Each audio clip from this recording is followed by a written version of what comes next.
Olá pessoal, muito prazer, meu nome é Roger Vieira, sejam todos bem-vindos ao meu canal. E esse é mais um episódio do nosso quadro de Respondendo Perguntas, Tirando Dúvidas aqui dos Estados Unidos.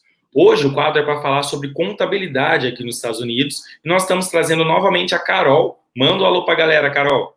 Oi, gente, tudo bom? De novo?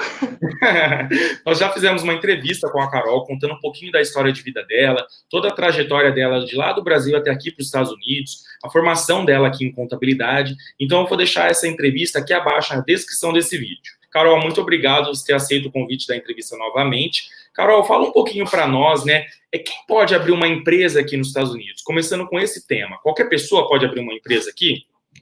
Pode, qualquer um pode abrir empresa. Tem muitos clientes que nunca nem vieram para os Estados Unidos e tem empresa aberta aqui, tá? Uma pergunta muito frequente que a gente tem é se a abertura de empresa, tendo uma empresa aqui, se dá direito à documentação mudar para os Estados Unidos, e não dá. Essa é a pergunta que todo mundo faz.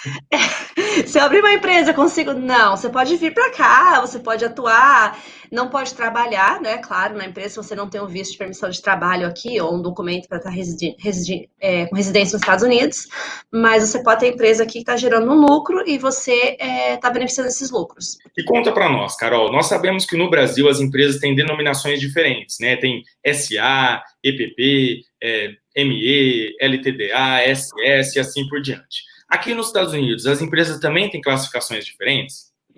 Tem sim. Ela aqui a mais famosa é a LLC, que é uma limitada no Brasil.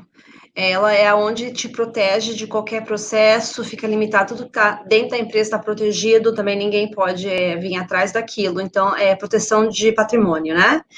Então, a LLC é a mais famosa. Existem outros formatos, aquela coisa, ela pode ser com o Estado aqui, porque aqui é tudo por Estado e depois federal.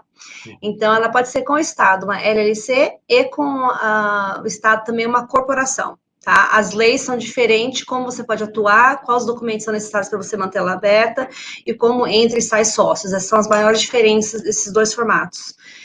Com a Receita Federal, você pode fazer uma mistura. Você pode ser uma LLC e uma Corp, você pode ser uma LLC e ter um sócio, sole proprietor, então, ou a mais famosa entre todos os estrangeiros, é uma LLC sendo partnership, que é com mais de um sócio, né? Tem que ter no mínimo dois. Existe muito com a razão que você faz a escolha do Estado é mais a par das leis do Estado, como você pode atuar, e quando você aplica a estrutura com a Receita Federal, seria mais para taxação.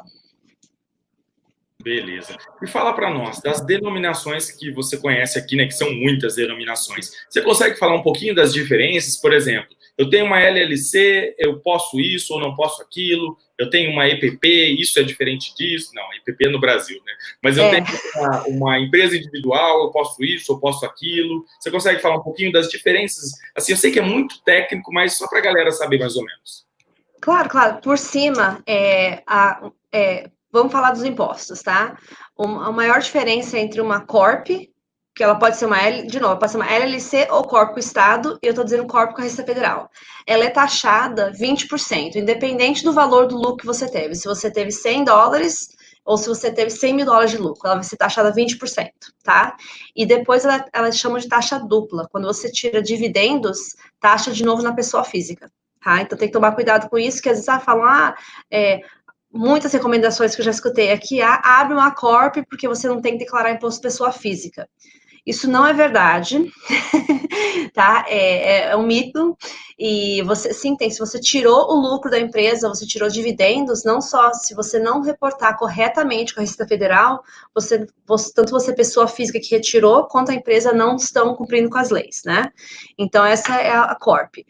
Quando você tem uma LLC com formato de sociedade, ou mesmo com sole proprietor, a taxação é bem parecida, porque ela passa todo o lucro para pessoa física. A empresa mesmo declara o imposto, não paga nada e passa tudo para pessoa física. Então, isso envolve um pouquinho de planejamento para saber um pouco da vida do cliente, porque se o maior benefício vai ser você reduzir seus impostos, estão comprando um imóvel aqui, patrimônio de família, você pode dividir entre todos os membros da família, numa empresa só. Às vezes é um pouquinho mais custoso, porque você tem que declarar imposto de renda para todos os sócios, mas ajuda muito em baixar os impostos e também já deixar dividido caso tenha um caso de sucessão. Já já a gente vai entrar nessa parte dos impostos, mas fala para nós, Carol, uma pessoa que está no Brasil ou em qualquer lugar do mundo, ela pode abrir uma empresa aqui nos Estados Unidos ou ela tem que estar fisicamente aqui? Ela pode abrir a empresa estando no Brasil ou em qualquer lugar do mundo. Aqui é tudo feito online, tá? Hoje em dia. A abertura da empresa claro que um processo com estrangeiro se torna um processo mais longo pela falta de não ter um CNPJ, um CPF de estrangeiros aqui, a gente não consegue fazer imediato. Então, coisa que para uma pessoa que já tem o Social Security, que é o CPF, ou um CPF de estrangeiros, você consegue tirar essa empresa, abrir essa empresa mais ou menos em 7 dias. E quem não tem, nunca teve nada aqui, a gente diria que é na faixa de 30 a 45 dias. Que é rápido de qualquer forma, comparado com o Brasil, né? É verdade. E essa é uma pergunta até interessante, Carol, porque eu tenho meu Social Security aqui, né, em vista do meu processo migratório, mas eu tenho um amigo que ele abriu uma empresa aqui e ele não tem Social Security. E a minha empresa, ela foi muito mais rápido de fazer, porque eu mesmo entrei lá no site, abri uma empresa individual, depois falaram para mim que eu nem precisava, porque eu tenho Social Security, eu não sei se isso procede ou não. Você tem alguns benefícios, né, de ter uma empresa. Você consegue proteger os seus bens e também qualquer coisa que possa vir a acontecer com a empresa. Um bom exemplo disso, que a gente tem muitos clientes aqui que têm imóveis de aluguel. Então, a gente sempre recomenda a eles, olha, coloca o seu imóvel numa empresa separada, um de cada separado do outro. Você tem 3 imóveis, 3 empresas. Ah, o custo é muito alto. As leis americanas, se alguém se machucar na sua propriedade, eles podem abrir uma ação contra você. E se você tiver todos os imóveis dentro, ou o patrimônio muito alto numa LLC só, eles vão atrás de tudo. Então, isso ajuda muito a proteger o seu patrimônio aqui quando você faz separado. Então, no seu caso, depende muito do ramo que você está atuando, mas tem benefícios também de impostos, tá? Que você pode declarar certas despesas que você não pode declarar na pessoa física. Então, tendo só o social não é uma razão para você não ter uma empresa. Você consegue explicar para mim por que a minha empresa, quando eu abri, foi simples, né? Foi social, tranquilo, e ela começou com um 8, e essa do meu amigo, que ele abriu, né? Que ele não tinha, né, Social Security, começou com o número 3. Tem muita diferença isso? Você está falando do CNPJ, né? Do Tax ID, da O empresa? EIN, né? Então, isso depende muito da estrutura da empresa, tá? Tem algumas empresas que, se você fizer uma sole proprietor, começa com 8, ou se é uma partnership, começa com 3. E às vezes é uma coisa da Receita Federal que a gente também não entende. Às vezes a gente tem um padrão de todo mundo que é partnership tá com 3, daqui a pouco uma partnership com o número 8.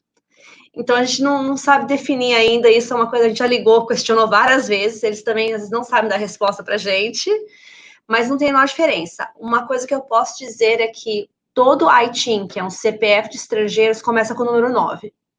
Qual que é a diferença do Social Security, do ITIN Number, né, que muitos chamam de Tax ID, e do EIN? Tá. O Social Security é um CPF no Brasil, só que você tem que ter residência aqui dos Estados Unidos, ou com Green Card, ou com visto de trabalho, ou se você é um estudante que você conseguiu trabalhar aquele um ano do APT, né? APT que chama, se não me engano. É o OPT, né? Aí você consegue Social Security, tá? O Social Security é bom porque ele acumula, é um número que a gente usa para tudo, né? Você quer financiar um carro, você usa, você vai ter seus benefícios de aposentadoria através do Social Security, tudo é acumulado nele. Então, quando você preenche uma folha para trabalhar em algum lugar, vai pedir social. Financiou um carro, fica tudo linkado também lá, porque está gerando o seu histórico do seu crédito, né? O estrangeiro que não pode ter isso, ele pode aplicar para o ITIN, tá? O ITIN, ele é aprovado através da Receita Federal Americana, e ele começa com o número 9, sempre, e você, para conseguir esse número, você tem que ter uma razão do porquê você está precisando dele. A razão tem que ter alguma coisa a ver com pagar impostos, né? Então, se você tem uma conta bancária que está gerando juros, você consegue pegar uma carta do banco e fazer esse pedido do ITIN. Se você tem um imposto para declarar de algum rendimento que você teve aqui, você consegue também. Se você é sócio de uma empresa, você também consegue facilmente, porque a gente comprova que você vai ter alguma forma de rendimento aqui no país. Aí eles aplicam. Esse número você consegue usar ele também para financiar carro, você consegue gerar o mesmo histórico que uma pessoa com Social Security vai conseguir. A única coisa é que você não tem benefícios de aposentadoria com ele. Aí, por último, o EIN, né? O EIN, ele é o CNPJ do Brasil. Ele é para empresas, né? Então, você consegue... Todos eles, na verdade, é que eu sei que as pessoas falam muito Tax ID, né? Todos esses três que a gente acabou de mencionar, os três são Tax ID. É que o popular, eu quero tirar um Tax ID, estão referindo ao ITIN. Mas, na verdade, o Tax ID é todos. Exatamente. E uma dúvida que a gente tem bastante, né? Porque nós sabemos que o Social Security, né, como o CPF americano aqui, né, se fosse no Brasil, entre aspas, mas eu posso trabalhar com o ITIN number e com o EIN ou não? Não. Não, eu sempre falo de brincadeira, falo, gente, o ITIN não te dá permissão de trabalho. Não, não pode. E o empregador, normalmente, quando você coloca aquilo, tem um sistema aqui que você coloca no sistema de esforços humanos, coisa assim, do IRS, né? Uma ferramenta chamada E-Verify, não é? É, isso mesmo. Essa mesmo. Você coloca lá e você consegue ver se aquele número, primeiro, se é válido e o que ele é, se ele pode ou não. Mas a maioria das pessoas não sabem que os ITINs começam com o número 9, porque existem alguns EINs que começam com o número 9, são pouquíssimos, mas tem alguns que começam, é uma leva só, e eles não sabem e deixam se trabalhar. O que é ruim? Eu consegui trabalhar com o ITIN. Tá bom, mas quando você fazer seu caso imigratório, vai te dar problema. Porque a imigração vai pegar. A imigração e o IRS não são interligados, tá? O sistema deles. Mas eles estão cada vez mais se comunicando. Então, eles estão pedindo agora muita confirmação. Me dá o seu histórico do IRS na sua entrevista de imigração. Então, eles estão começando a pegar isso. Eu nunca recomendo fazer isso, porque não pode. Uma pessoa que quer tirar um ITIN number e uma pessoa que quer abrir uma empresa, assim, que documentos que ela precisa, assim? Pode ser um estrangeiro, até mesmo uma pessoa que não tem Social Security e tal. Tá, para abertura de empresa, a gente sempre pede cópia dos passaportes. Para confirmar, na verdade, não é entregue para nenhum órgão isso é uma política do meu escritório aqui, que eu peço para confirmar que realmente as pessoas estão aprovando. Porque a gente teve caso de pessoas querendo abrir empresa em nome de laranjas. E, gente, a gente teve um pouquinho de tudo, né? Então a gente começou a falar, mas essa pessoa não vai assinar? A gente começou a ver que a assinatura estava similar uma a outra, a gente falou. E querendo ou não, a gente também pode ser responsável por isso depois. Então, a gente começou a pedir cópia do passaporte para verificação de assinatura, e a gente sempre tenta fazer um live com a pessoa, comunicação por WhatsApp, alguma coisa para saber que a pessoa realmente está aprovando aquilo. Mas porque existiam muitas coisas aqui, eu não sei como é que tá na Califórnia, mas aqui em Orlando tem muita coisa sendo mal feita, às vezes, de investidores, então eles colocam o nome de qualquer pessoa lá e você... ok, vou deixar passar. Não, não pode, porque depois você ganha um processo, né, em relação a isso. Você não pode usar uma pessoa sem ter a permissão da pessoa aqui, do mesmo jeito que você não pode gravar uma informação sem avisar a pessoa que está gravando. É a mesma coisa no nosso mundo aqui. Então, a gente não precisa, mas a gente pede para confirmação, né. Abertura de empresa, quando você registra no estado, o estado da Flórida, você registra, você coloca o nome de todos os sócios no órgão público, que chama Sambis aqui. Não é obrigatório colocar o nome de todos os sócios, às vezes pode colocar o nome só de um gerente, deixar os sócios fora e fazer um contrato social. Em Delaware, por exemplo, o estado de Delaware, ele não aparece nada público, então você não consegue pesquisar quem é o dono daquela empresa, quem está gerenciando nada. Então, o da Califórnia também deixa você colocar ou não, mas você não é obrigado a colocar todos os nomes. Então, essa é a primeira etapa. A partir do momento que a gente escolhe o nome, não pode ter nome de empresa duplicado. Então, se o nome está muito parecido, o Estado normalmente vai rejeitar e te falar para escolher outro nome. E você, a partir do ponto que registrou com o Estado da Flórida, você consegue registrar com a Receita Federal para pegar o CNPJ. Mas é um processo bem simples, é uma aplicação que a gente pede informações, as cópias dos passaportes, quer dizer, o mais difícil para conseguir é isso, e assinatura de todos os sócios. A partir desse ponto, a gente consegue dar andamento na abertura. E o ITIN? O que precisa para abrir ele? O ITIN a gente precisa ter primeiramente, a primeira coisa que a gente pede para o cliente é uma razão do porquê ele está tirando aquele ITIN. Então, se ele não tem uma razão, a razão mais simples ele conseguir é abrir uma conta que vai gerar juros no banco e o banco dá uma carta para eles, né? Então, se o cliente abre a empresa com a gente já fala para ele que ele tem direito de tirar esse ITIN através da abertura da empresa. O ITIN é um pouquinho mais complexo, ele não é tão simples, porque o ITIN, primeiramente, ele precisa ser assinado com assinatura original. Não é nada feito online, tá? Você precisa, porque eles estão tirando um número que vai ser vai ter o seu histórico aqui relacionado a impostos. Então, eles não deixam você fazer de qualquer forma. Você realmente precisa assinar. Nosso escritório é licenciado para poder verificar os documentos, autenticar os documentos, né? Que a gente chama CAA, aqui é uma licença que o IRS te dá, e você consegue verificar, sim, o cliente não precisa mandar os documentos dele para a Receita Federal, que a aplicação do ITIN exige isso. Então, eu posso fazer sozinho? Pode, só que você tem que mandar seus documentos originais e vai ficar preso lá, que demora de 8 a 12 semanas. Então, se você quiser, e você não sabe, tem hora que eles perdem seus documentos, então, risco que cada um vai correr. Mas aqui, alguns escritórios são licenciados para isso. Então, a gente pega a aplicação, faz, o cliente pode tirar um ITIN não estando nos Estados Unidos? Pode. Só que é a mesma coisa, tem que mandar para o correio, cópias assinadas originais. E a gente tem que olhar o documento dele também. Eu sei que no caso do Social Security é mais uma questão imigratória, mas o que a pessoa precisaria, assim, para tirar o Social Security, assim? Eu sei que é muito mais voltado para a imigração, mas faz com o contador isso ou não? Não faz contador, você tem que fazer diretamente com a administração do Social Security, e quando você aplica para o Social Security, você tem que ter alguma permissão da imigração para poder tirar ele. Então, seria um visto que permite você tirar o social, eles vão pedir isso, ou um green card, uma autorização de trabalho, ou OPT, que deixa você ter, mas fora isso, você não consegue tirar o social. Tá certo. E não faz contador. Falando em preços, quanto custa, em média, assim, abrir uma empresa e abrir um ITIN number aqui nos Estados Unidos? Só para a galera saber mais ou menos o preço, assim. A empresa vai depender muito do estado que você quer abrir, na faixa de 550 a 750 dólares, e já inclui, obviamente, o custo que você tem com o estado e com a Receita Federal.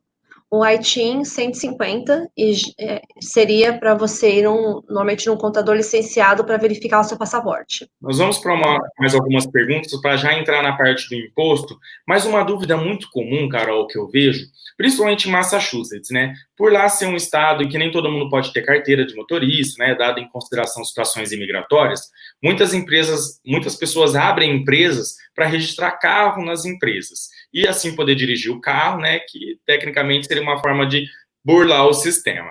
Isso aí pode ser feito mesmo? É muito errado? Quais são os prejuízos de abrir uma empresa só para fazer isso? Não é, duas coisas separadas, né? Não é errado, porque você está abrindo uma empresa e a empresa aqui é completamente autorizada a comprar um carro e colocar na empresa. O problema vem que a empresa deixando de dirigir o veículo, tá? Então, isso aí seria mais uma lei em relação aos seguros e uma polícia parar alguém que está sem carteira. Porque primeiro, quando você coloca um carro numa empresa, o seguro do carro tem que estar no nome da empresa também. O seguro é mais caro. Claro que para as pessoas que estão nessa situação, eles preferem pagar mais caro e ter esse direito, óbvio. O problema é que se você é pego dirigindo esse carro, não vai ser o problema da empresa, vai ser o seu problema individual, porque você não tem a carteira e o indivíduo está contra a lei. Então, se o policial te pega fazendo isso, tem casos aqui que a gente já viu de pessoas dirigindo sem carteira, com sua carteira internacional só é válida quando você tem um visto válido. A partir do momento que o seu visto venceu, sua carteira internacional também venceu. Então, esse é o problema que dá, mas em relação a colocar um carro no nome da empresa, não tem nada de errado com isso, você pode fazer isso. Falando no meu caso, Carol, eu abri uma empresa individual. E aí eu lembro que o ano passado, né, eu estava fazendo a declaração do ano de 2018, né, o ano passado, e aí eu falei para o contador, olha, eu tenho uma empresa, né, eu queria usar essa empresa para pagar menos imposto, né, o meu contador aqui. E aí ele falou assim que, não, como você tem social, é a mesma coisa que a empresa individual, então você abriu à toa. E aí o que acontece? Eu até hoje eu não usei essa empresa para nada, assim, ela está parada já faz mais de 2 anos. Tá, isso não confere. Não confere, tá? Você tendo uma empresa tem alguns benefícios, sim, que você pode abaixar seu imposto e é 100% a par da lei que você pode fazer essas despesas, tá? O que é uma despesa aqui? Quais são as obrigações de uma empresa para colocar despesa? A despesa tem que ser necessária para ter o rendimento que ela teve. Então, se você consegue comprovar que aquela despesa foi necessária, eu tenho clientes, de novo, muitos clientes que tem aqui são de Aluguéis, eles têm investimento de propriedades para aluguéis, né? Então, cada casa que eles compram, cada terreno, eles têm que vir aqui assinar os documentos da compra e da venda. Eles precisam vir aqui, não é uma coisa que eles inventaram só para vir. Eles precisam vir aqui para fazer uma construção ou vender. Hoje em dia melhorou muito em relação a ser tudo online, mas não é tudo que se faz online ainda. Se é uma conta bancária, por exemplo, você não precisa abrir uma conta bancária para a empresa. Você tem que estar aqui fisicamente, o banco não abre sem você estar aqui fisicamente. Então, você tem direito de colocar a despesa daquela viagem na sua empresa. Então, esse é um exemplo de onde você pode, sim, baixar o seu imposto, né? Se você tem um carro de aluguel, um carro que você usa para a empresa realmente, e você trabalha com, não sei, com pavers, com a cortar grama, você precisa daquele carro na empresa, ele é um gasto necessário da empresa. Então, claro que você vai beneficiar colocando despesa do seguro, a despesa do carro, a despesa da gasolina, manutenção, tudo na empresa, que você pode baixar o seu rendimento. Você não consegue colocar tudo na pessoa física.